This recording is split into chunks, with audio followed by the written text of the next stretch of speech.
મંગા મામાની મોજ હો ભાઈ, મંગા મામાની મોજ જોયું ને? મોજ જોની બા આ મોજ. હા આ નોખો તો ભેગો કર્યો.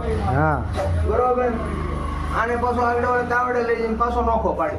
હા આ ધંધો અમારો નોખું ભેગું કરો. પણ છેલ્લે ભેગું તો થાય જ. હા હા ખિસ્સામાં એમ છે નહીં. ભલે અમે નોખું કરતા હોય પણ એનો મતલબ એવું ન હોય કે ભેગું ન થાય. ભેગું તો થાય જ. હા હા પણ એ ક્યાં દૂર તો લઈ આવ્યું છે. અહીંયા વાત નહીં કાલ હો ભાઈ, ભેગું જ થાય. એ મોજ મંગા મામાની હો. જય હો બાપ. એ મારા ઠાકર હવનું ભલું ભલું કરીએ બાપા. જય ભોળિયા નાથ, જય દ્વારકાના નાથ.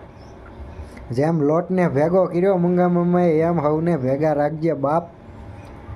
હે હે બાપ. તો ઈ નહીં, તું તો કૂતરા ને મીંદડા ને જે ભેગા રાખે એને ભડે ને મઈથી ભેગા રે હાલી નીકળ્યો છે. ભેગા રાખે ભગવાન કરે ઈ જ કરે, કઈ નો કરવાનું કઈ નો કરે. આ ઓલા કે એમ થાતું હોય ઈ જ થાય એમ. હા આપણે ઈ તો બધાને ભેગા રાખજે. ભેગા તો કેમ રાખ? દેડકા ને હાપને કેમ મેળ કરવો? જય હો બાપ, જય હો.